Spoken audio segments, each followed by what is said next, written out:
The vast emptiness of space lit up with a burst of blue light. Where there was nothing before now hung a massive ship.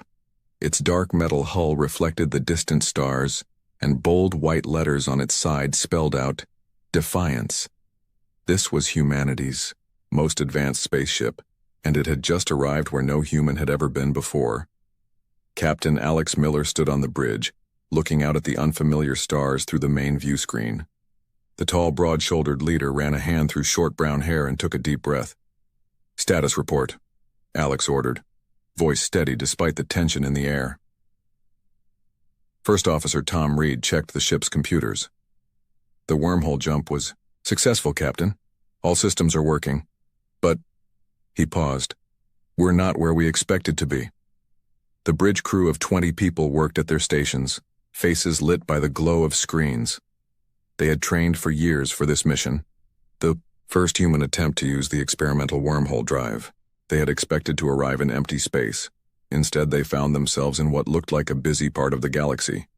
"Captain, I'm picking up signals," said Communications Officer Mira Lee, her fingers moving quickly over her console. "Many signals. Different types.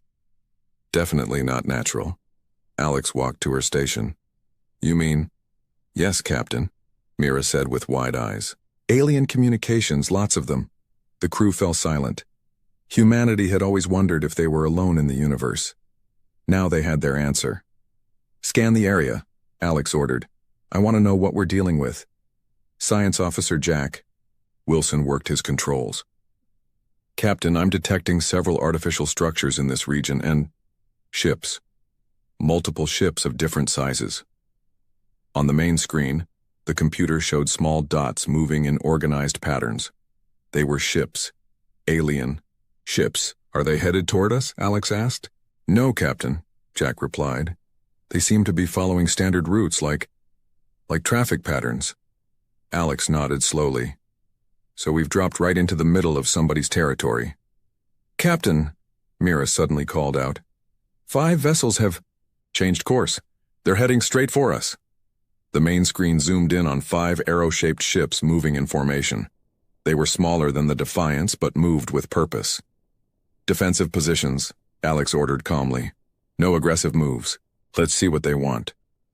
The crew rushed to their battle stations while trying to remain calm. This was first contact with alien life. Everything in human history would change after this moment.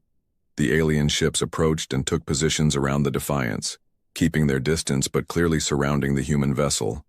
"They're scanning us," Jack reported. "Very thorough scans." "Let them," Alex said. "We have nothing to hide." Mira's console lit up.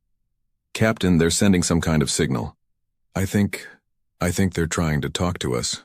"Can you understand any of it?" Alex asked. Mira shook her head. "No, sir. The computer is analyzing it, but it's completely alien." "Send our first contact package," Alex ordered. "Universal math, basic chemistry, peaceful intentions." Minutes passed as the human ship and the alien vessels faced each other in the emptiness of space.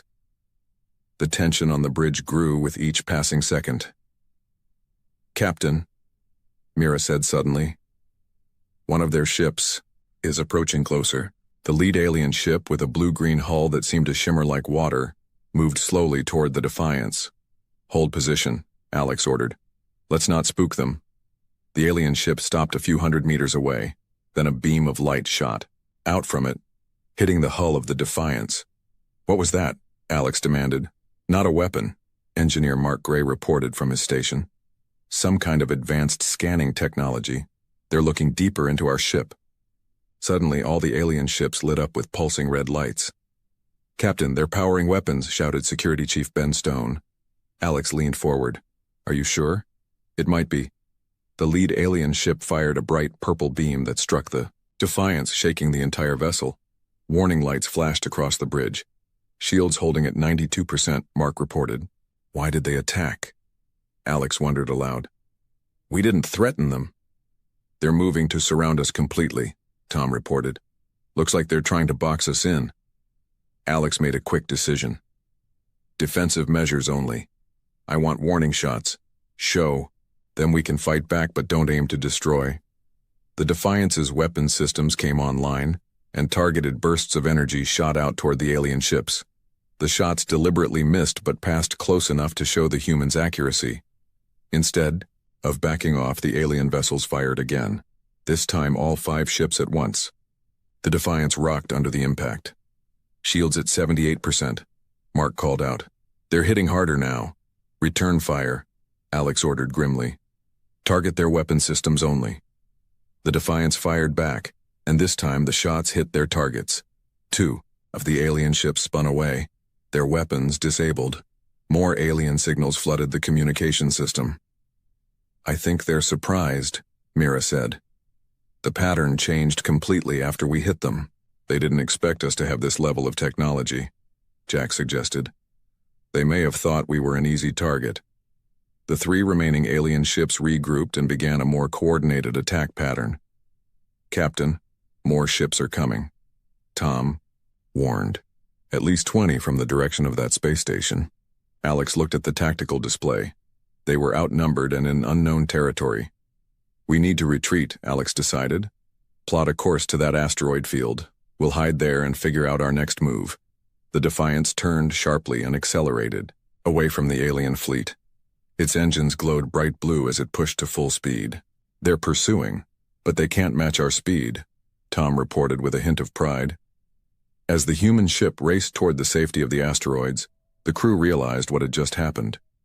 Humanity's first contact with alien life had turned into humanity's first space battle. "Why did they attack us?" Mira wondered. "I don't know," Alex said quietly. "But we just proved that one human ship can stand against several of theirs. And I have a feeling that's going to matter a lot in what comes next." The Defiance disappeared among the asteroids, leaving the alien fleet searching in confusion. The first battle was over, but the war had just begun. The Great Hall of the Galactic Council buzzed with nervous energy. Representatives from 17 different species sat in rising tiers around a central platform. Many wore ceremonial robes or distinctive markings of their rank. Some had scales, others fur, and a few glowed with inner light. Despite their differences, they all shared one emotion today: fear. High Counselor Wren, a tall being with silver skin and 4 arms, called the emergency meeting to order. The room fell silent. "We face an unprecedented situation," Wren announced, voice echoing through the chamber. "An unknown ship has appeared in Sector 7 and engaged with our patrol fleet." Displays around the room showed images of the human ship. The Defiance looked sleek and powerful against the blackness of space. "The patrol was defeated?" asked a small, furry representative from the back rows. Admiral Vreck stood up. He was from the Krull species, massive, with thick gray skin and a natural armor plate across his chest and shoulders. "The Krulls were known as the military leaders of the Council." "Not defeated," Vreck growled. "Our ships withdrew after the alien vessel showed unexpected capabilities." Murmurs spread through the hall. "Show them," Wren ordered, a 3-dimensional recording plate in the center of the chamber. It showed the battle from the perspective of the Tellan patrol ships. The Council members watched as the Defiance absorbed the first hits, returned fire with perfect accuracy, and then moved away at incredible speed. "One ship," Vreck said, pounding his fist on the railing. "One ship outmaneuvered 5 of our patrol vessels. Their weapons technology is advanced. Their defensive shields absorbed our initial attacks, and their speed—" He shook his massive head. "Nothing in our fleet can move like that." The Council erupted in worried conversations. Some representatives stood and shouted questions. Others huddled with their advisors. "Silence," Wren called, and the noise gradually died down. "We need facts, not panic. Science Advisor Trell, what have we learned about these aliens?" A thin, blue-skinned being with enormous eyes stepped forward. "Very little, High Counselor," Trell said. "They appear to be oxygen breathers. Their ship uses an energy source we cannot identify, and they appeared through what our sensors indicate was a temporary wormhole. Technology we have theorized but never achieved." More murmurs swept through the crowd.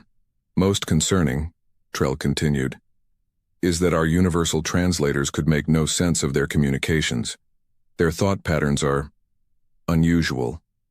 Admiral Vreck stepped forward again. "The meaning is clear.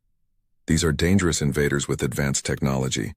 We must respond with force before more of their ships arrive. From the other side of the chamber, another representative stood. This was Nari of the Lumi, beings of pure light who had taken physical form. Her skin glowed softly as she spoke. "Violence is premature, Admiral," Nari said calmly. "They fired only after our patrol attacked. They disabled rather than destroyed our ships. These are not the actions of invaders." "Then what are they?" Rek demanded. "Explorers, perhaps," Nari suggested. "Possibly as surprised to find us as we were to find them." The council members looked back and forth between the warrior Vrek and the peaceful Nari. The division among them was clear. An older representative with wrinkled green skin raised a hand. "What if this is only the first ship? What if more follow?" Vrek nodded firmly. "Exactly. We must capture this vessel, study their technology, and prepare our defenses." "But if they are peaceful," Nari countered, "attacking them could start a war we do not want." "Look at their ship," Rek said, pointing to the display. "That is a warship. Those are weapons designed for combat. They came prepared for conflict." The debate continued for hours. Some council species sided with Rek's military approach. Others supported Nari's call for diplomatic contact. A few suggested simply avoiding the unknown ship and hoping it would leave. Unknown to the council, high in the air vents above the chamber, a small drone watched and listened. About the size of a human hand, it hovered silently, its advanced cloaking technology making it invisible to the council's security systems. Back on the Defiance, hidden in the asteroid field, Captain Alex Miller and the bridge crew watched the council meeting through the drone's feed. "So that's what we're dealing with," Alex said quietly. "A federation of species, and they're scared of us." "Not all of them," Mira pointed out. "That glowing one, Nari, she's arguing for peace.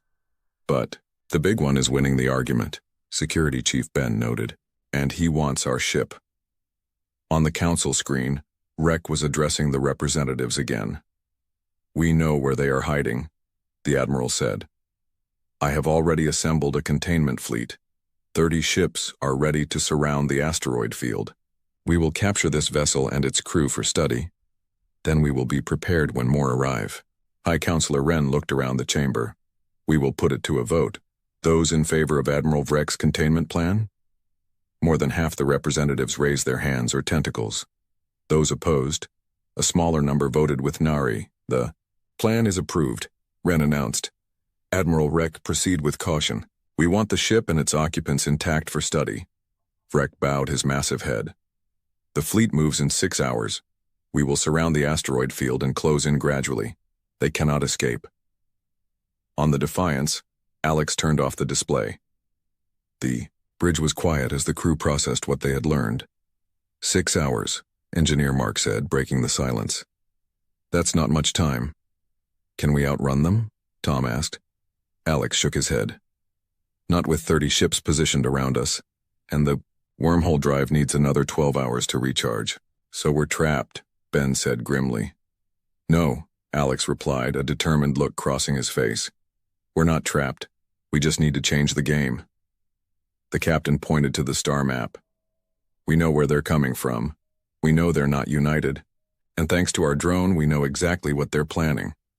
"What are you suggesting, Captain?" Mira asked. Alex smiled slightly. "If Admiral Rek wants a demonstration of what one human ship can do, I say we give him one." The crew looked at each other nervously, but with growing determination. "Prepare for combat," Alex ordered. "But remember, we're not here to start a war. We're here to win one before it begins." As the crew rushed to their stations, none of them realized that this moment would be remembered in galactic history, the moment when one human ship decided to stand against an entire galaxy. Inside the Defiance, the crew worked quickly to repair the damage from their first battle. The ship floated silently among the asteroids, its outer lights dimmed to avoid detection. Captain Alex Miller stood in the engine room, watching Engineer Mark Gray work on the ship's power systems. "How bad is it?" Alex asked. Mark wiped sweat from his forehead and pointed to a glowing blue cylinder in the center of the room. The main power coupling took a hit, but I can fix it.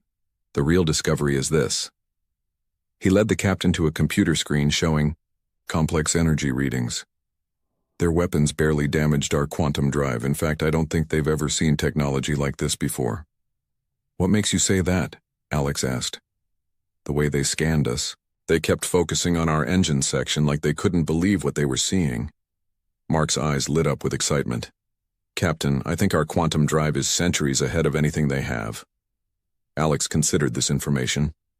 If that's true, it could explain why they attacked. They're afraid of us. Or they want our technology, Mark added. The captain's communicator beeped. Captain, you need to come to the bridge. Mira's voice came through. I've decoded some of their communications. 5 minutes later, Alex stepped onto the bridge. The crew looked up with worried faces. What have you found? Alex asked. Mira pointed to her screen. I've been analyzing the alien languages from our drone's recordings. There are many different species in their council, but they all use a standard communication system. Can you understand what they're saying? Enough to know they're coming for us, Mira replied. They've assembled 30 ships to surround this asteroid field. They want to capture us, study us, and prepare for more humans. They think we're an invasion force, Tom said from his station. Alex walked to the main view screen, which showed a tactical map of their situation. 30 alien ships were indeed moving into position around the asteroid field. Options? Alex asked. We could try to negotiate, Mira suggested. They didn't seem interested in talking the first time. Ben pointed out. We could hide deeper in the asteroids, Tom offered. The wormhole drive needs 12 more hours to recharge. If we can stay hidden until then, they'll find us before that, Alex interrupted. No, we need a different approach.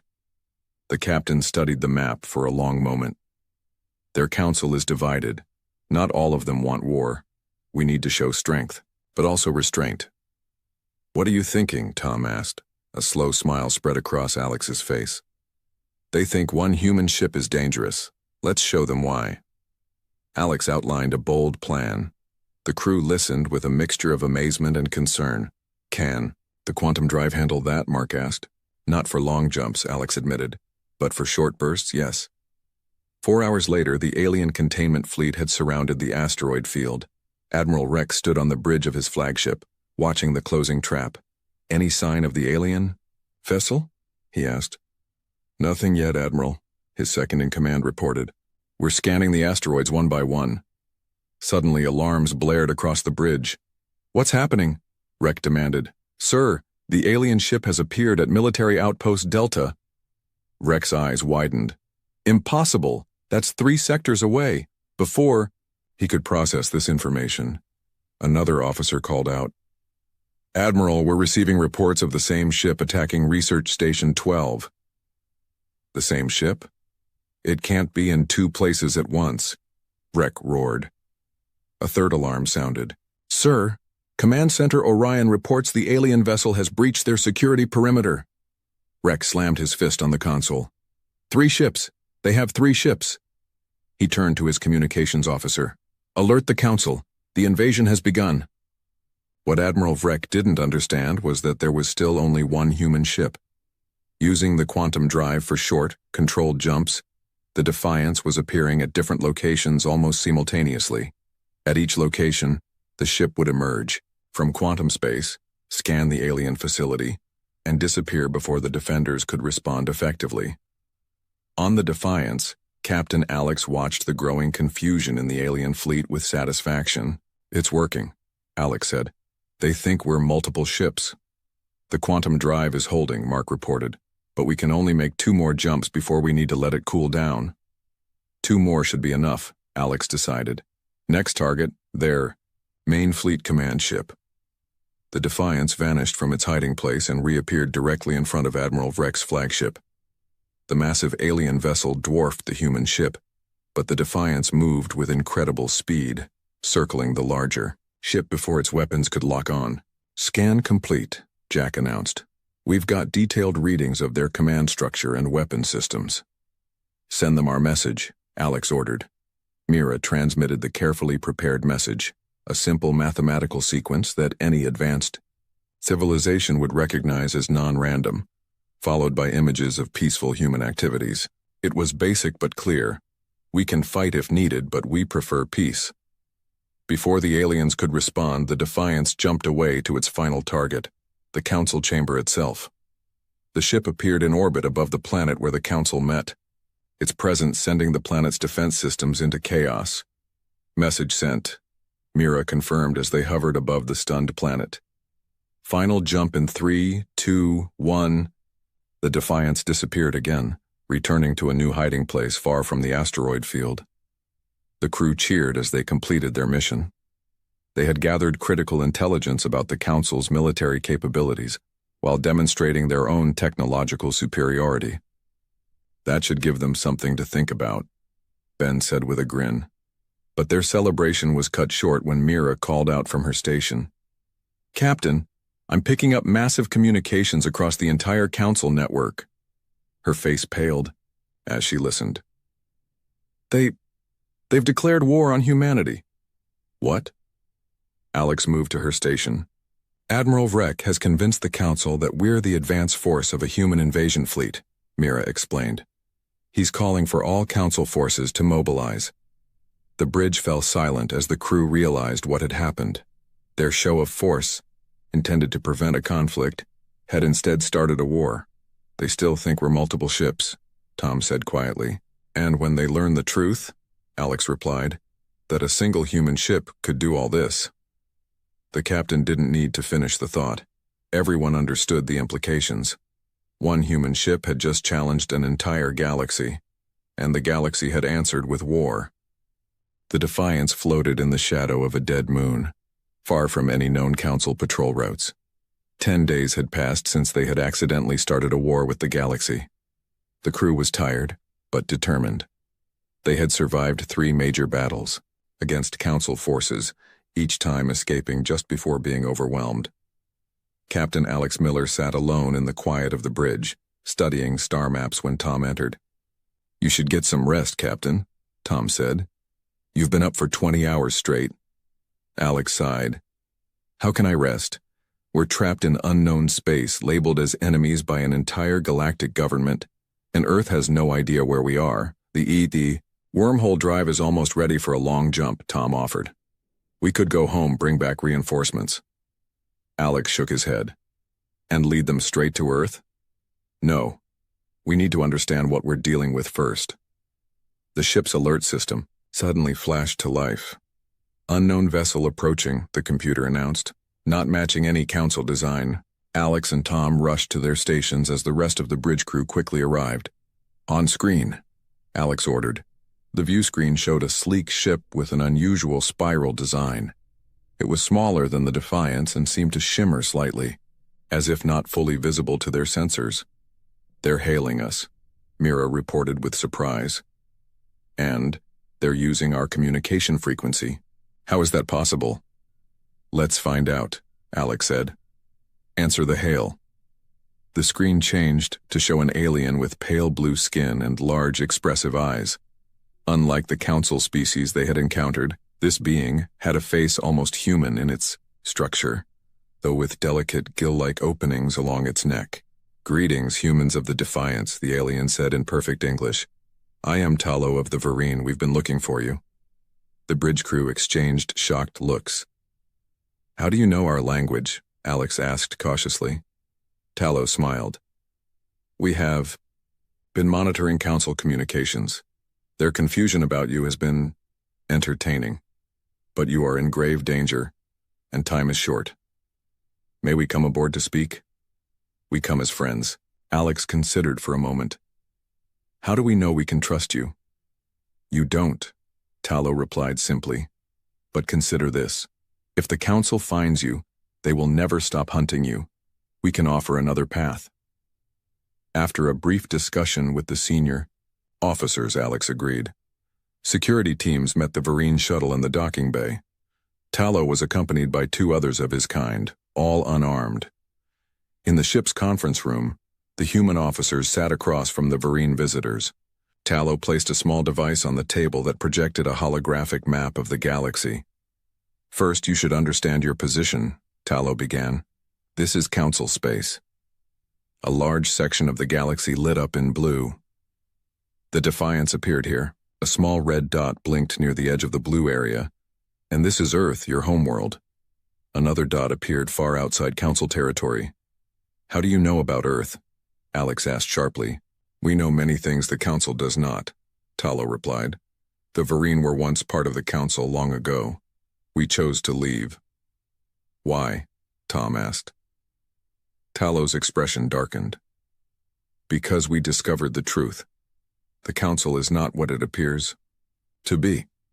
He touched the device again and the hologram changed to show complex networks of energy flowing between Council worlds. The Galactic Council was formed 10,000 years ago, Tallow explained. Originally, it was a peaceful alliance of species, but over time control shifted. Now the Council is directed by ancient artificial intelligence systems that were originally created to help govern.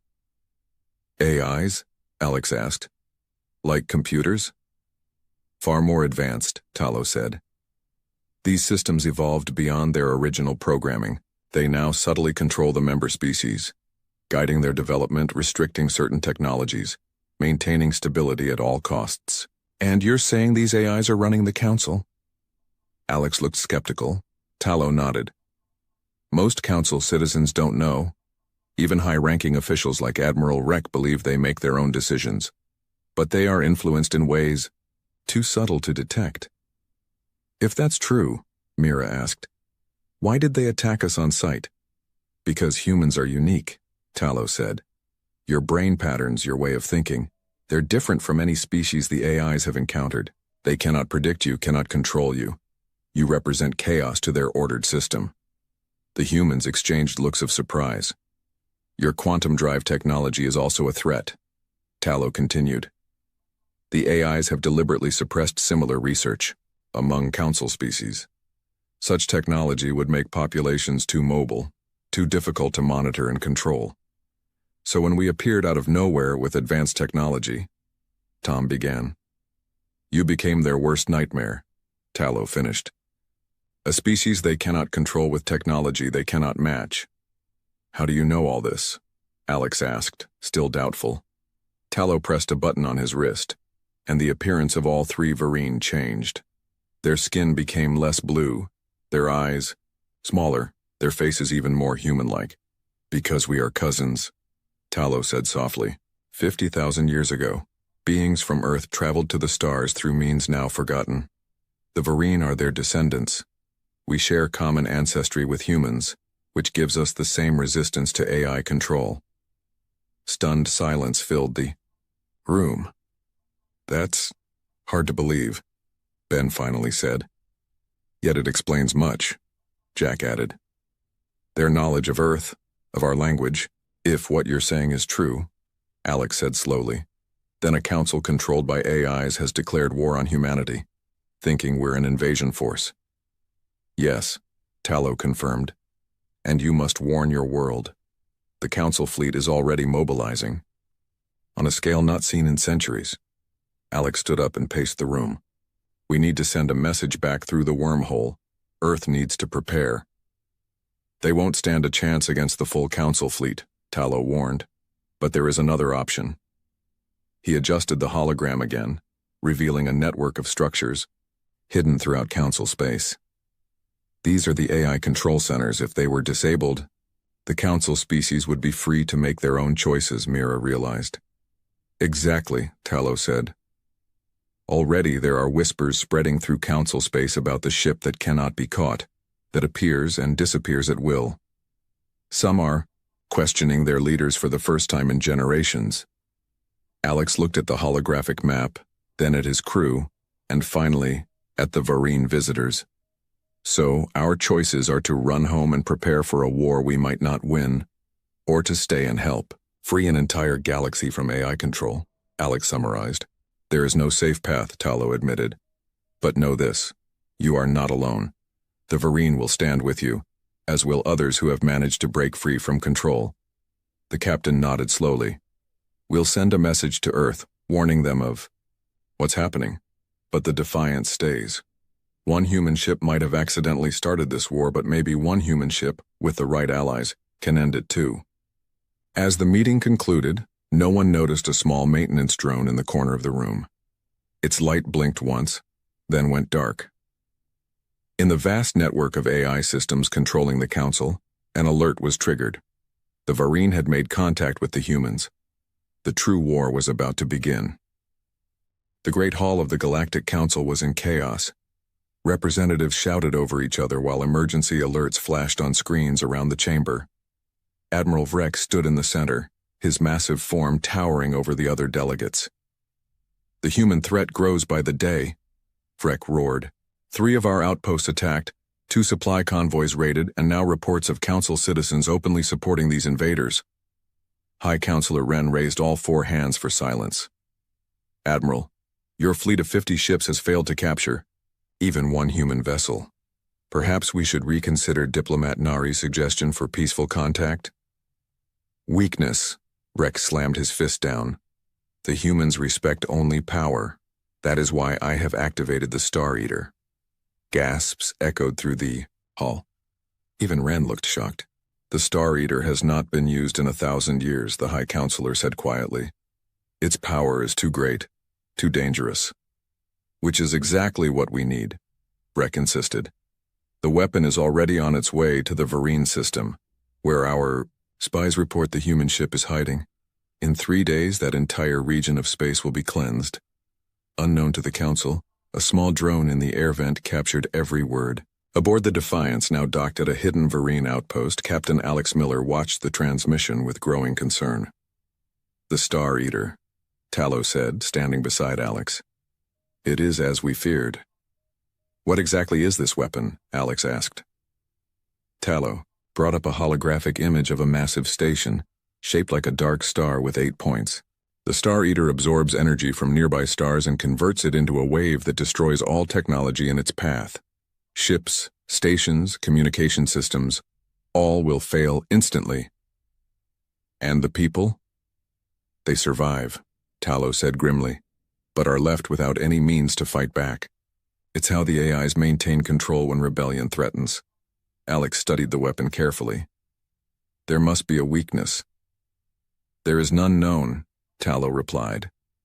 "Which is why we must evacuate.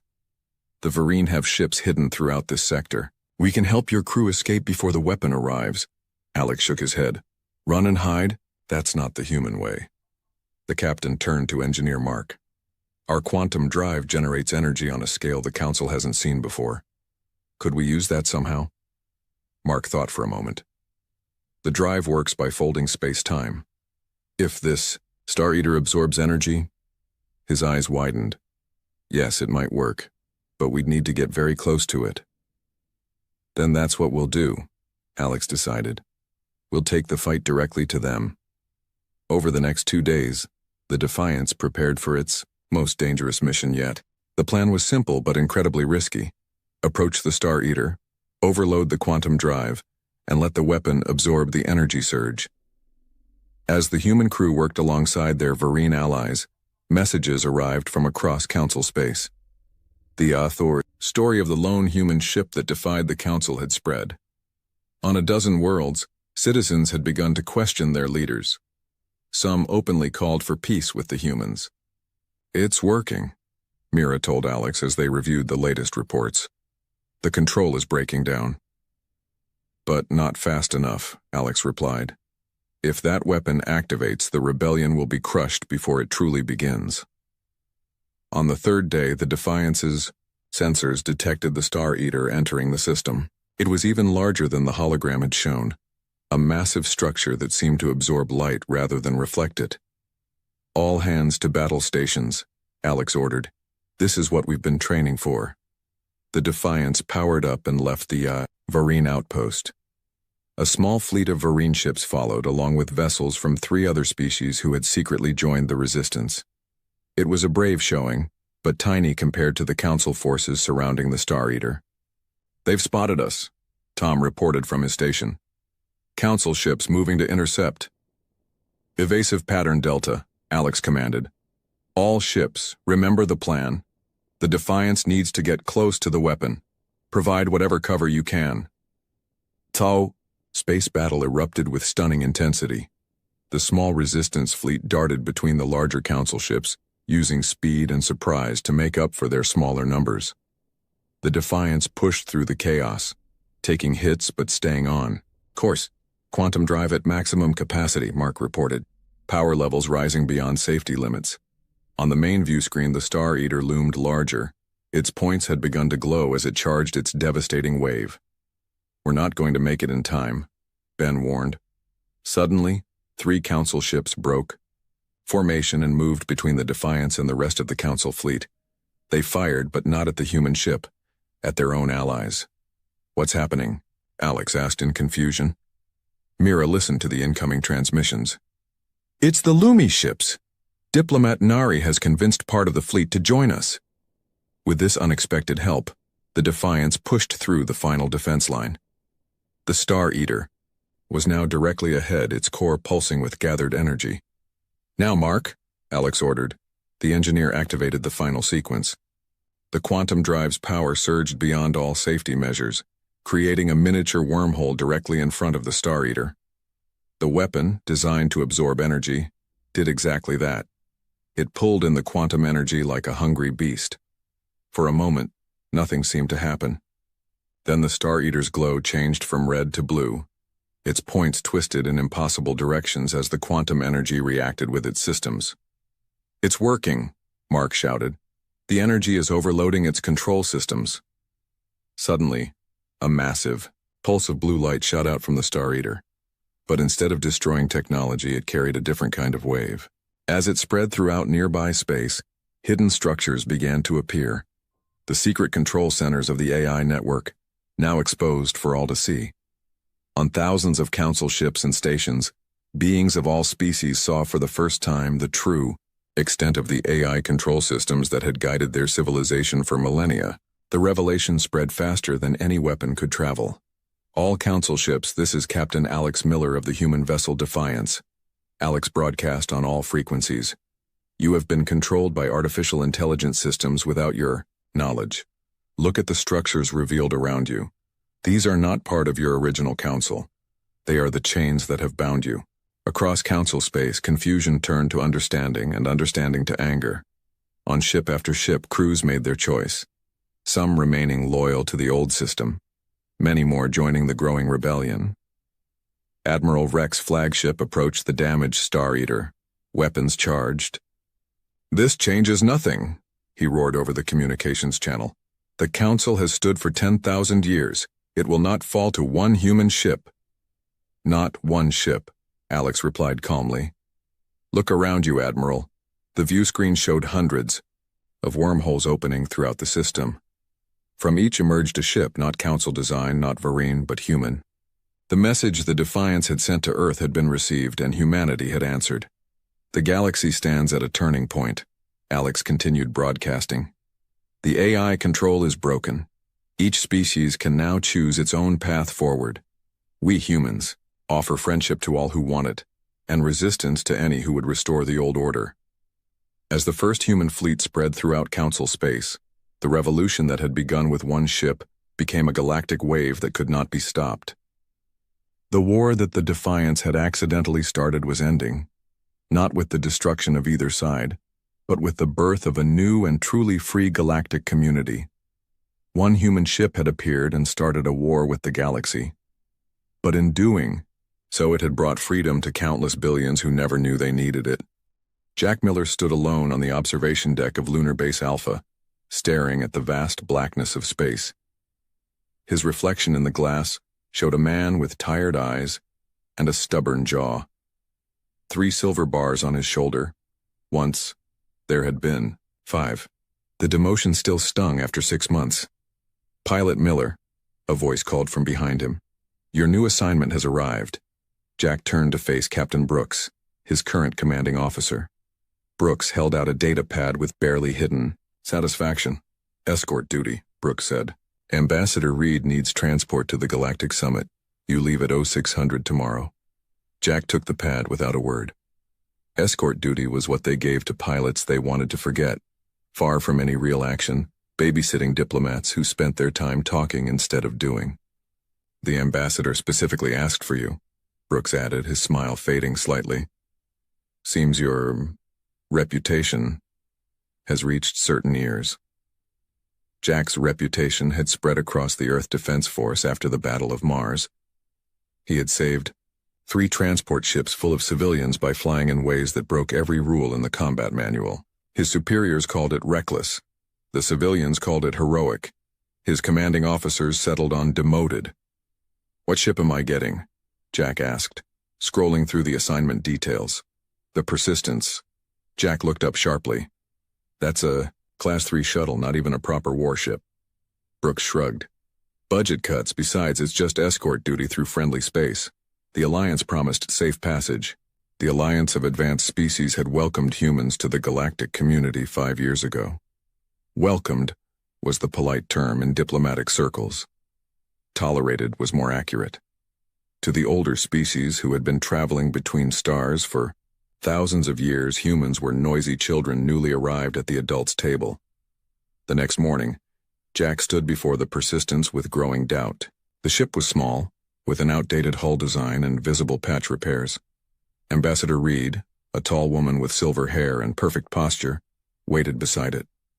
Pilot Miller, she greeted him. Your reputation precedes you. So I keep hearing, Jack replied. Ma'am, with respect, this ship isn't suitable for breaking rules. She raised an eyebrow. I requested you specifically because you think differently. The Alliance considers humans primitive. I want them to remember we can be unpredictable, too. Jack studied her with new interest. You're playing politics with my flying skills? I'm using every tool available, she corrected. This summit will decide if humans get a real voice in galactic affairs or remain second-class citizens forever. 3 days into their journey through the neutral zone, Jack's unease grew. The ship's sensors were picking up strange energy readings that didn't match any known patterns. Could be sensor ghosts, he told Reed as they studied the display. This ship isn't exactly top of the line. Or, she prompted, or someone's using scramblers to hide their approach. Jack frowned at the screen. But the Alliance promised safe passage, and pirates don't usually come this far into monitored space. The answer came 30 minutes later when 3 ships dropped, out of faster-than-light travel directly in their path. Their designs were angular and predatory, painted with red markings that identified them as free traders, the polite term for pirates in this sector. Ambassador, secure yourself in the safety pod, Jack ordered, sliding into the pilot's seat. Standard procedure is to surrender to pirates and wait for rescue. Reed was already strapping herself in. And what will you do, Pilot Miller? Jack's hands flew across the controls, bringing the ship's modest defenses online. I never was good at standard procedure. The comm system crackled. Human vessel, power down and prepare to be boarded. Resistance is not advised.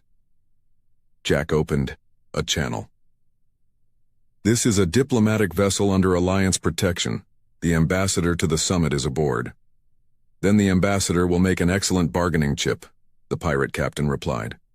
Power down now or be destroyed. Jack cut the communication and turned to Reed. They're too confident. Pirates would be more nervous about attacking a diplomatic ship. The first shots fired across their bow confirmed his suspicions. The patterns were too precise, the formation too disciplined. Those aren't pirates, Jack muttered. They're military, disguised as pirates. He pushed the Persistence into a tight spin as energy beams carved the space where they had been. The ship groaned, under forces it wasn't designed to handle. Can we outrun them? Reed asked, her voice steady despite the situation. No, Jack replied, studying the enemy formation. But they expect us to try. They expect standard evasion patterns. Jack smiled grimly. So let's show them something non-standard. He cut all forward thrust and fired the maneuvering jets in a pattern that sent the small ship tumbling backward while still moving forward from momentum. The pirate ships overshot their position, confused by the illogical maneuver. What are you doing? Reed gasped as the artificial gravity struggled to Compensade. Using physics, Jack replied. They're flying by the book. I threw the book away years ago. He fired the ship's single-point defense laser, not at the enemy ships, but at a specific angle into empty space. The beam reflected off the polished hull of the nearest attacker, splitting into 3 weaker beams that hit vital sensor nodes on all 3 enemy vessels. While their targeting systems reset, Jack executed a maneuver that human physicists had theorized, but no pilot had ever attempted.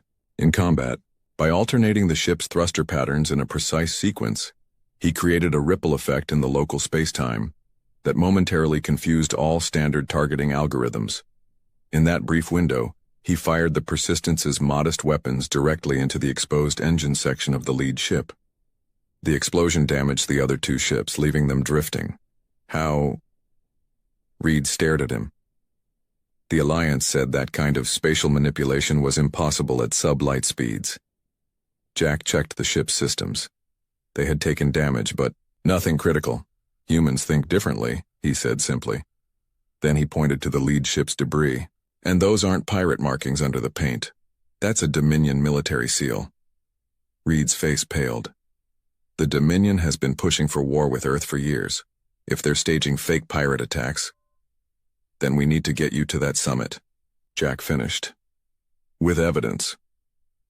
As they limped toward the diplomatic station, neither of them realized that combat footage from the Persistence's external cameras was already spreading across the galactic networks, showing something the older species had never seen before. A human pilot rewriting the rules of space combat.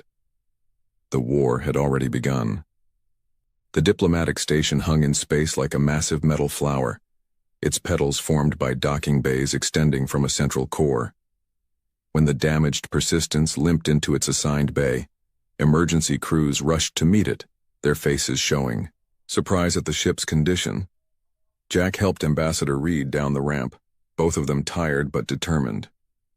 A small group of officials waited, including a tall blue-skinned alien with ridge-like features and formal military dress. Ambassador Reed, the station commander greeted her. We received your emergency transmission. Are you unharmed? Thanks. To Pilot Miller, yes, Reed replied. She gestured to the ship. We have evidence that needs to be presented to the summit immediately. The blue-skinned alien stepped forward, towering over Jack. Evidence of pirate activity? Regrettable, but hardly summit business. Admiral Coron, Reed acknowledged with a cold nod. These weren't pirates, they were Dominion military vessels disguised as pirates. Coron's face remained impassive, but his inner eyelids flickered, a sign of surprise in his species. A serious accusation. Do you have proof? Jack held up a data chip. Combat recordings and debris analysis. The Dominion seal was visible, under the fake pirate markings. Impossible, Coron dismissed. No single pilot in a diplomatic shuttle could defeat 3 combat vessels regardless of their origin. Jack met the alien's four-eyed gaze steadily. Then I guess impossible things happen sometimes. The emergency summit session buzzed with tension. Representatives from 27 species filled the chamber, their voices creating a storm of different languages that the translation system struggled to keep up with. On the main display, the combat footage from the Persistence played. Jack watched the recording with professional detachment, noting details he'd missed in the heat of battle. His spatial maneuver looked even stranger from outside. The ship seemed to flicker and distort as it moved in ways that defied conventional physics. The Dominion representative, Commander Vell, rose to speak when the recording ended. His species resembled tall, thin humans with gray skin and eyes that reflected light like a cat's. This is clearly fabricated, Vell insisted. The movements shown are physically impossible. The human is trying to provoke conflict with these false accusations. I can assure you the footage is authentic, Reed countered, and the maneuvers, while unusual, are quite possible, just not according to your combat doctrines. Admiral Coron studied the replay with narrowed eyes. No ship can change vector that way without tearing itself apart. The physics don't allow it. From the back of the room, a voice called out, Actually, they do. Heads turned as a stocky human with wild brown hair pushed through the crowd. He wore the patch of the station's engineering corps on his jumpsuit. Tom Hayes, he introduced himself. nodding respectfully to the assembly. Station physics specialist. I've reviewed the footage, and what Pilot Miller did is theoretically sound, just never successfully implemented before. Hayes brought up a holographic display showing equations and force diagrams. Human neural processing allows for faster spatial calculations than most species. We think differently about three-dimensional movement. Jack found himself nodding. He'd never thought about the physics behind his flying. He just did what felt right in the moment. Even if this is true, Commander Vell interjected, it proves nothing about the identity of the attackers. Except for this, Ambassador Reed said, and nodded to a technician. The display changed to show a magnified image of debris floating in space, clearly showing a Dominion military seal beneath scratched-off pirate markings. The chamber erupted in chaos. After the session adjourned in disorder, Jack found himself in a quiet corner of the station's observation deck, watching distant stars.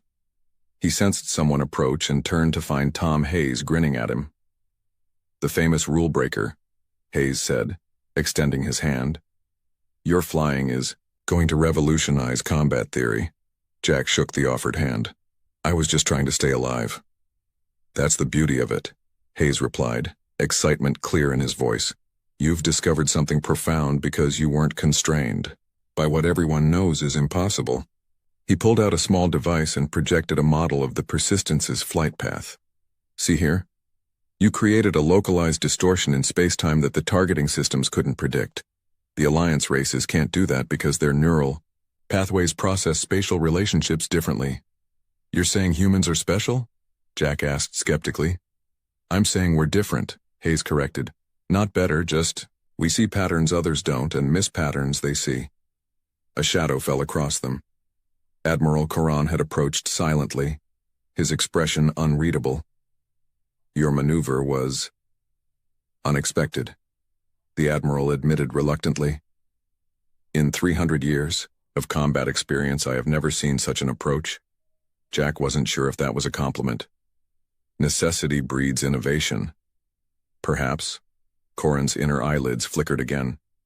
But innovation can be dangerous, especially when it spreads.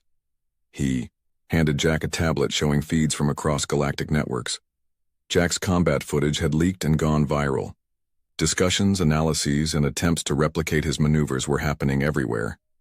"Human pilots across 3 sectors are already attempting to reproduce your techniques," Coran said gravely. "The Dominion sees this as a military threat." Before Jack could respond, alarms blared throughout the station. The emergency communication system activated. "Attention all personnel," the station commander's voice announced. "We have received reports of Dominion fleet movements near human colonies. They are calling it a preventative security operation. All representatives please return to the summit chamber immediately." Tom Hayes' face paled. "They're afraid of what you've shown is possible." "Because of one pilot?" Jack asked in disbelief. "Admiral," Coran's expression was grim. "Because of what one pilot represents. A new way of fighting that their defenses aren't prepared for." He turned to leave, then paused. "In my experience, fear is the most common reason for starting wars." As they hurried back to the summit chamber, Jack saw his combat footage playing on screens throughout the station. What had been a desperate fight for survival was now something else. A symbol, a challenge to the established order of space. Combat. On one screen, a Dominion official was speaking. "These human combat techniques represent an unacceptable security risk to established galactic peace. We must act decisively to contain this threat before it spreads." Jack felt the weight of responsibility settle on his shoulders. He had only been trying to survive, to complete his mission. Now, without intending to, he had provided the spark that might ignite a galactic war. And somewhere in the back of his mind, a voice whispered that perhaps this confrontation had been inevitable from the moment humans reached for the stars. The summit chamber had transformed from a place of diplomatic discussion to a war room in less than 6 hours. Emergency lights cast harsh shadows across worried faces as representatives argued loudly. At the center of the chamber, a holographic display showed Dominion warships moving toward human settlements near the border regions. Jack stood beside Ambassador Reed, watching the chaos unfold. The Dominion's representative, Commander Vell, had conveniently disappeared before the emergency session began. "They're calling it a security operation," Reed said, her voice tight with anger. 23 ships against farming colonies with no military presence. Admiral Coron approached them, his blue skin looking almost gray under the emergency lighting. "The Dominion Council claims they are neutralizing a strategic threat." He looked directly at Jack. "You? That's absurd," Tom Hayes protested, joining the group. "They're attacking civilians because of one pilot's defensive maneuver?" "Not the maneuver itself," Coron corrected. "What it represents. The footage of your battle has been viewed by millions across the galaxy. Human pilots everywhere are experimenting with new techniques based on your approach." Jack felt a cold weight in his stomach. "I didn't ask for any of this." "Few who change history ever do," Coron replied.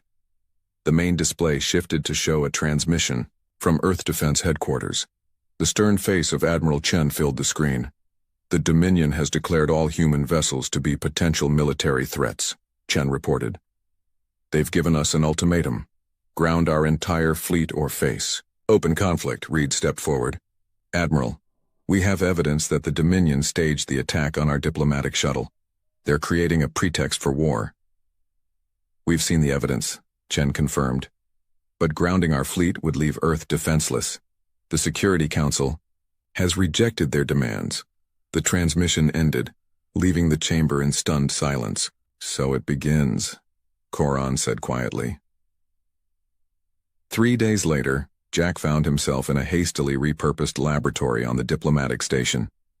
Tom Hayes had converted the space into a tactical simulation center with screens showing combat data from the increasing skirmishes between human and Dominion forces. "The problem," Hayes explained to Jack and Admiral Coron, "is that your maneuver only works once. The Dominion is already adapting their targeting systems." Jack nodded grimly. Reports from the front lines confirmed it. The trick that had saved the Persistence wouldn't work again. The Dominion ships were now programmed to predict the spatial distortion effect. "But that's just one technique," Jack said. "If humans really do process spatial relationships differently, there must be other approaches." Coron, who had surprisingly offered his expertise to the humans, manipulated the holographic display. "Traditional combat doctrine is based on power and position. Bigger ships, better position, more firepower. That's been the way of space warfare for 1,000 years."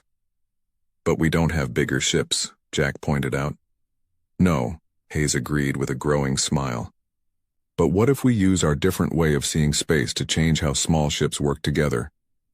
For the next 12 hours, the unlikely trio worked on something new, a combat formation that Hayes dubbed the Swarm Dance. It utilized multiple, smaller vessels moving in patterns that created confusion in standard targeting systems.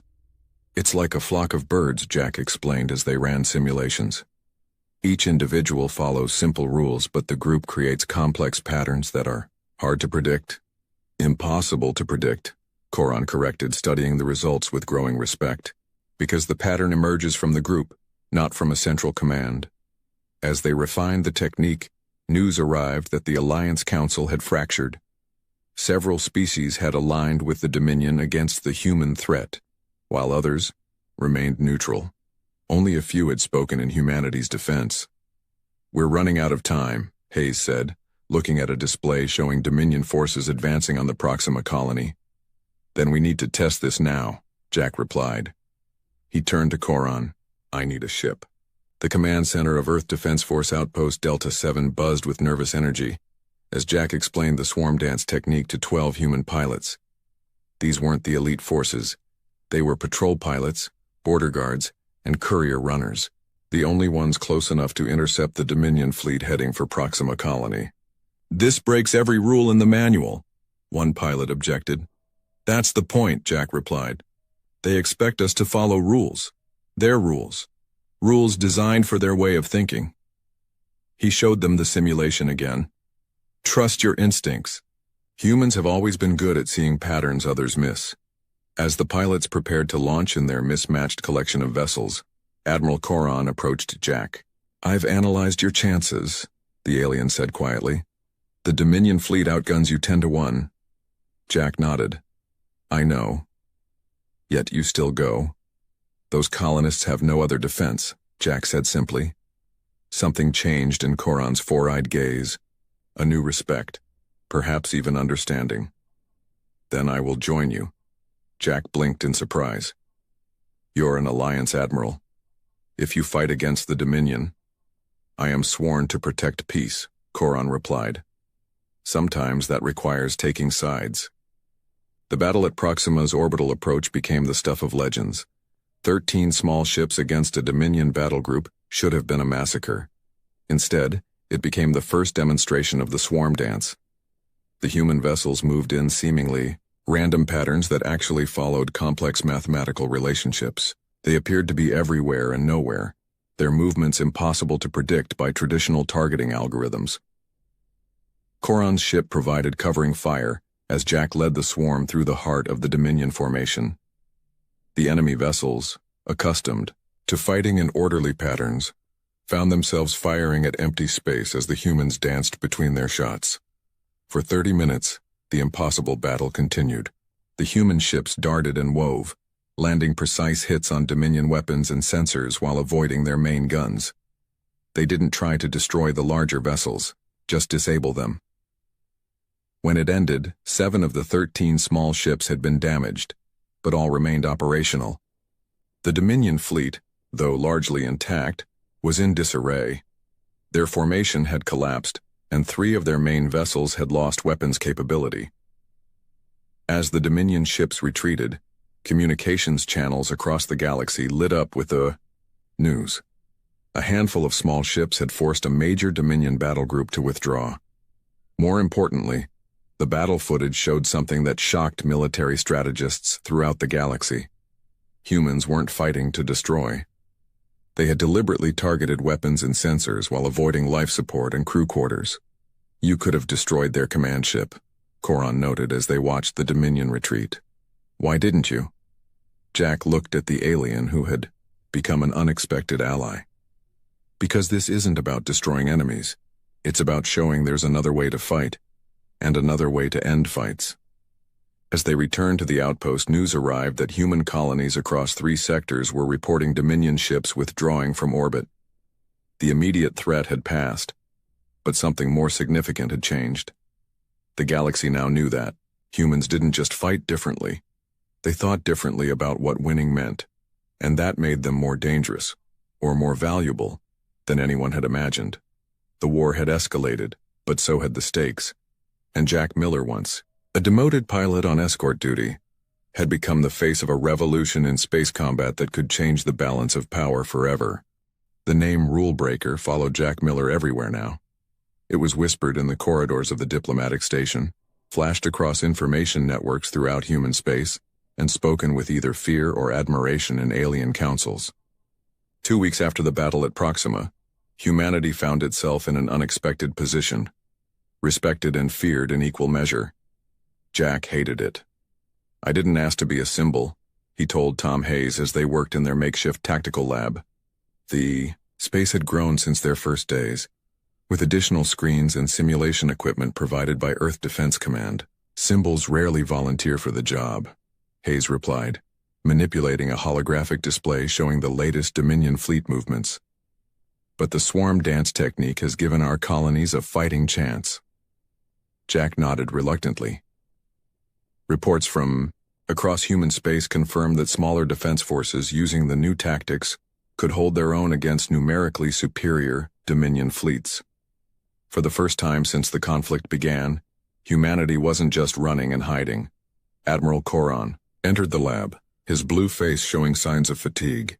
As the only Alliance admiral to openly side with humans, he'd been officially censured by his government but allowed to remain as an observer, a thin excuse that let him continue helping without his species officially taking sides.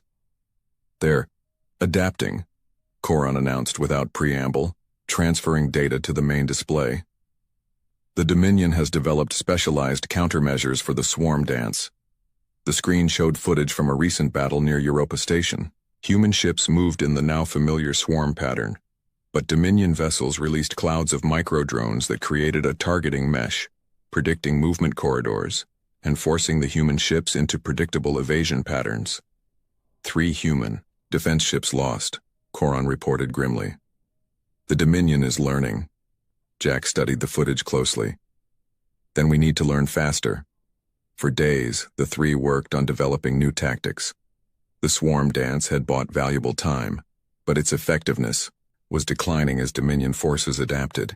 They needed something more fundamental, something that couldn't be easily countered.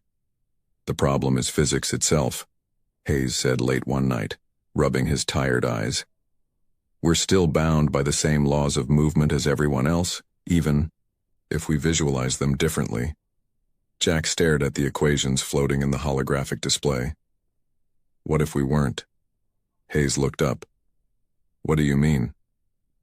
Quantum mechanics, Jack said slowly, an idea forming. At the quantum level, particles can exist in multiple states simultaneously until observed. Theoretical physics isn't going to help us in combat, Hayes objected. But Coron had grown very still. Perhaps it could, the alien said quietly. There are rumors of experimental Dominion technology based on quantum uncertainty principles. Jack leaned forward. What kind of technology? Nothing proven, Coron cautioned. But there are reports of ships appearing to be in 2 places at once, confusing sensor systems. Hayes's eyes widened. Quantum superposition applied to macroscopic objects? That should be impossible. Many things should be impossible, Jack replied with a hint of a smile, until someone does them anyway. For the next 3 days they worked on a concept Hayes dubbed the quantum shadow, a technique that used specialized field generators to create a temporary quantum uncertainty field around a ship. The field wouldn't make the ship truly exist in multiple locations, but it would create enough sensor confusion to make targeting systems uncertain about the ship's exact position. It's not true quantum superposition, Hayes explained to the pilot selected to test the technique. But it creates a similar effect for a few crucial seconds, long enough to evade targeting or land a precise hit. And it requires human spatial intuition, Jack added. The pilot has to navigate based on feeling rather than instruments while the field is active. Most non-human species can't process the spatial disorientation. The pilots looked skeptical, but the growing casualty reports from across human space silenced most objections. They needed something new, something the Dominion couldn't easily counter. As testing of the quantum shadow technique progressed, Admiral Coron received a secure transmission from his homeworld. Jack found the Admiral in his quarters afterward, studying ancient-looking symbols on a datapad. Bad news? Jack asked. Coron seemed lost in thought. Perhaps illuminating news. He gestured for Jack to sit. My government has granted me access to historical archives not shared with humans before. They're still helping us? I thought your species was officially neutral. Some truths transcend current politics, Coron replied. These records suggest humans aren't the first species to demonstrate your unconventional approach to space. Physics. Jack leaned forward. There were others? Coron nodded. A species called the predecessors, who vanished from galactic records about 15,000 years ago. There are fragmentary accounts of them using combat techniques that defied conventional understanding of space-time relationships. What happened to them? Coron's inner eyelids flickered, a sign of discomfort. The records are unclear. There was conflict with ancient power structures, then nothing. They simply disappear from history. A chill ran down Jack's spine. You think the same could happen to humans? I think, Coron said carefully, that those who challenge established ways of understanding the universe often face resistance, sometimes violent resistance. Before Jack could respond, an alarm blared throughout the station. The tactical display in Coron's quarters activated automatically, showing a massive Dominion fleet dropping out of faster-than-light travel near Proxima Colony. They're back, Jack said, already moving toward the door, and in much greater numbers. The battle for Proxima Colony would later be called the turning point of the conflict. 23 human ships equipped with prototype quantum shadow generators faced a Dominion battle group of over 70 vessels. On paper, it was a hopeless mismatch. But for the first crucial minutes, the new technique worked perfectly. Human ships flickered in and out of sensor certainty, appearing to be in multiple locations at once. Dominion targeting systems failed to get clear locks, while the human pilots, navigating by instinct during the quantum uncertainty, landed precise hits on key systems. Jack led the defense from the newly commissioned ship Defiance, coordinating the human response while demonstrating the effectiveness of the quantum shadow firsthand. For 20 minutes, victory seemed possible. Then the Dominion adapted again. They switched to wide dispersal weapons that didn't require precise targeting, filling space with so much destructive energy that exact location became irrelevant. The quantum uncertainty field provided no protection against this brute force approach. "Fall back to secondary positions," Jack ordered as the first human ships began to report critical damage. "Proximity formation, focus fire on their command vessels." But it was too late for a coordinated response. The human squadron was scattered, their formation broken by the Dominion's overwhelming firepower. Jack watched in horror as ship after ship reported critical failures or went silent entirely. The Defiance shuddered as a direct hit overloaded its shields. Warning lights flashed across the bridge as systems failed. "Quantum generator offline," the tactical officer reported. "We're visible to all targeting systems." Jack made a split-second decision. "All power to engines. Get us between the Dominion fleet and the colony." As the damaged ship limped into position as a makeshift shield for the civilian colony below, Jack opened a channel to all remaining human vessels. "Defensive positions only," he ordered. "Protect the evacuation transports at all costs." The battle had been lost, but as the remaining human ships formed a last defensive line around the civilian evacuation, something unexpected happened. The Dominion fleet, poised for the killing blow, hesitated. "They're holding position," the sensor officer reported in disbelief. On the main communication channel, a transmission from the Dominion command ship appeared. The stern face of a high-ranking Dominion officer filled the screen. "Your tactics are unconventional, human," the officer said. "But even more unexpected is your willingness to sacrifice yourselves for non-combatants." Jack met the alien's gaze steadily. "That's what soldiers do. We protect those who can't protect themselves." A long moment of silence followed. "The evacuation ships will be granted safe passage," the Dominion officer finally said. "But this colony is now under Dominion control. Any human military vessel remaining in the system after the evacuation will be destroyed." As the transmission ended, Jack slumped in his command chair. They had lost the battle in the colony, but the civilians would survive, and perhaps more. Importantly, something had changed in how the Dominion saw humanity. It wasn't just human combat tactics that were unexpected, it was human values. As the Defiance limped away from Proxima with the last evacuation ships, Jack knew that innovation alone wouldn't win this war. The Dominion would always adapt to new tactics eventually. They needed something more fundamental, something that would change the nature of the conflict itself. They needed to understand why the Dominion truly feared humanity's different way of thinking. The emergency council chamber aboard the Earth Alliance flagship Determination hummed with tense voices. 3 months had passed since the battle at Proxima Colony. The war had settled into a grinding stalemate. Humans continued to develop innovative tactics, and the Dominion continued to adapt.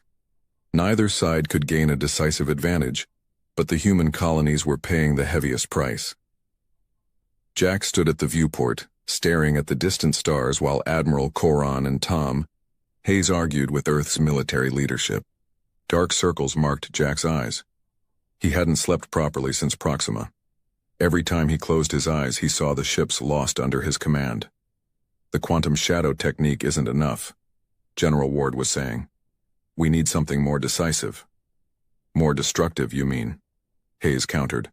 "We've been down that path. The Dominion simply escalates in response." Jack turned from the viewport. "Why do they fear us so much? That's the question we should be asking."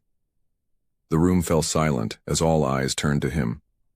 "They attacked us first," General Ward reminded him. They disguised their ships as pirates and tried to destroy a diplomatic vessel. But why? Jack pressed. What made them so afraid of humans that they risked galactic war to contain us? Admiral Coron stepped forward, holding the ancient datapad he had been studying for weeks. I believe I may have found an answer. He placed the pad on the central display table and holographic symbols filled the air above it, text in a language no human had seen before. These are records from the predecessor civilization I mentioned, Coron explained. My government granted full access to the archives after Proxima. What we found is troubling.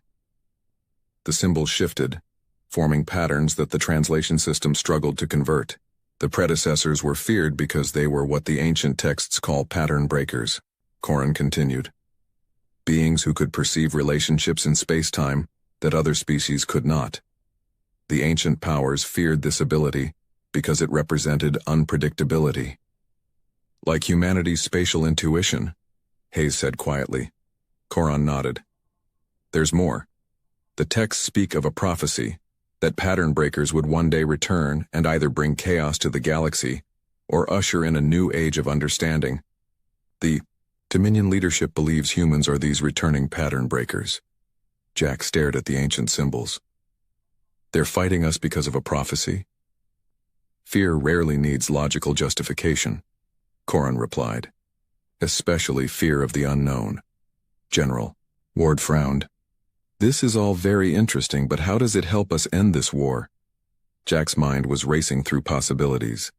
It means we've been fighting the wrong battle. We've been trying to win through better combat techniques, but that just confirms their fears about us.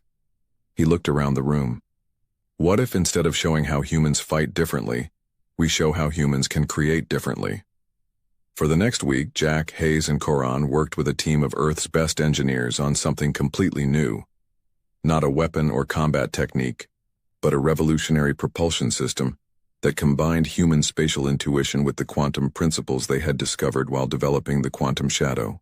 If this works, Hayes explained to the council, it will allow faster-than-light travel without the massive energy requirements of current systems. Smaller ships, less fuel, safer transitions between normal space and FTL. And how does a new engine end a war? General Ward asked skeptically. Because we're going to give it away, Jack said simply. The silence that followed was profound. Give away our most advanced technology? To the enemy? Ward finally spluttered. Jack nodded. To everyone, the Dominion, the Alliance, Independent, worlds. Everyone gets the same technology, the same advantages. That's unprecedented, one of the council members said. Exactly, Jack replied. That's the point. We show them that pattern breakers don't have to bring chaos. We can bring progress if they'll let us. The test of the new propulsion system was scheduled to take place in neutral space, with observers from all major galactic powers invited to witness it. As preparations continued, long-range sensors detected a massive Dominion fleet approaching the test site. They're not here to observe, General Ward warned. They're here to destroy the prototype before we can demonstrate it. Jack studied the tactical display. The human defensive fleet was outnumbered 3-1. Then we need to show them something else first. He turned to Coron. I need your help, and I need the Defiance ready to launch in 1 hour. The Defiance, repaired and upgraded since Proxima, moved ahead of the human defensive line as the Dominion fleet approached. Behind it, the prototype ship with the new drive system remained on standby, its revolutionary engine humming with potential. Dominion command vessel is hailing us, the communications officer reported. On screen, Jack ordered. The face of Commander Vell, the Dominion representative who had disappeared from the diplomatic station months ago, appeared on the main display. This demonstration will not proceed, Vell stated flatly. The pattern breaker. Technology must be contained. Jack met his gaze calmly. You've been fighting us because you think we'll bring chaos to the established order. What if you're wrong? The prophecy? Prophecies can be interpreted many ways, Jack interrupted. The text speaks of pattern breakers bringing either chaos or understanding. Which outcome happens depends not just on us but on how you choose to respond to us. Vel's expression remained cold. Words will not deter us. The prototype will be destroyed. Jack nodded as if expecting this answer. Then perhaps a demonstration of a different kind will. He cut the transmission and turned to his tactical officer. Activate the quantum shadow. The Defiance's experimental system powered up, creating the now familiar quantum uncertainty field around the ship. But instead of using it to evade or attack, Jack ordered the ship directly toward the heart of the Dominion fleet. "Sir?" the helm officer questioned. "Trust me," Jack said, "and signal Admiral Coron. Execute Phase 2. As the Defiance approached the Dominion formation, something unexpected happened. The quantum field expanded, encompassing not just the human ship, but the nearest Dominion vessels as well. On all ships, sensors fluctuated wildly as the boundaries between them seemed to blur. "What is happening?" Vel demanded over an open channel, his voice betraying fear for the first time. "We call it a quantum bridge," Jack replied. "A shared state of quantum uncertainty between vessels. Right now your ships and mine exist in a connected state. We can either emerge from it as enemies, or as something else." In the strange quantum space between certainties, Jack could almost feel the presence of the Dominion crews, their confusion, their fear, but also their curiosity. In that moment of connection, understanding flowed both ways. "You can destroy us," Jack continued, "or you can join us in creating something new. The choice has always been yours." For a long moment, there was silence across all communication channels. Then, slowly, the Dominion weapons powered down. "We will observe your demonstration," Vel finally said. The prototype ship with the new drive system performed flawlessly, transitioning to faster-than-light travel with less than a tenth of the energy required by conventional systems. More importantly, the detailed specifications and theoretical principles were transmitted to all observers simultaneously. No secrets, no hidden advantages.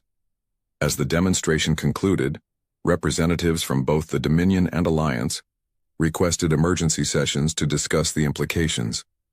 For the first time since the conflict began, genuine diplomatic talks replaced military posturing. 1 week later, Jack found himself back on the observation deck of the diplomatic station, where everything had started. Admiral Coron joined him, watching as ships from dozens of species moved through nearby space. No longer in combat formations, but in orderly traffic patterns. The quantum bridge was a significant risk, Coron observed. You had no way of knowing how they would react to such intimacy with a human ship. Jack smiled faintly. Sometimes you have to break the rules of engagement entirely. The provisional peace accord is holding, Coron noted. The Dominion has withdrawn from human colonies, and your government has shared the propulsion technology as promised. And the prophecy about pattern breakers? Coron's inner eyelids flickered, an expression Jack now recognized as amusement. Reinterpreted, as prophecies often are. Now they say pattern breakers were meant to challenge existing patterns so new ones could emerge, not to bring chaos but to prevent stagnation. Jack gazed out at the stars. And the truth? Truth is rarely simple, Coron replied. Humans do think differently than most species. That makes you unpredictable, which can be frightening. But it also makes you innovative, which can be valuable. The galaxy needed both perspectives, the stability of established patterns and the creativity to break them when necessary. A small ship approached the station, the first vessel built by a joint human-Dominion engineering team, using the new propulsion system combined with Dominion defensive technology. What will you do now? Coron asked. The pilot who rewrote the rules of space combat has become something of a legend, Jack smiled. I think I'd like to teach. Not just humans, but anyone who wants to learn a different way of seeing space. Coron nodded approval. The new Interspecies Flight Academy would welcome such an instructor. As they watched the joint-designed ship dock smoothly with the station, Jack thought about how a desperate maneuver to save one small diplomatic vessel had cascaded into a war and then into an unexpected peace. The rules of space combat had indeed been rewritten, but so had the rules of space cooperation. And perhaps that had been the point all along. Not to win through destruction, but to show that seeing the universe differently didn't have to be a threat. It could be the greatest gift one species could offer another.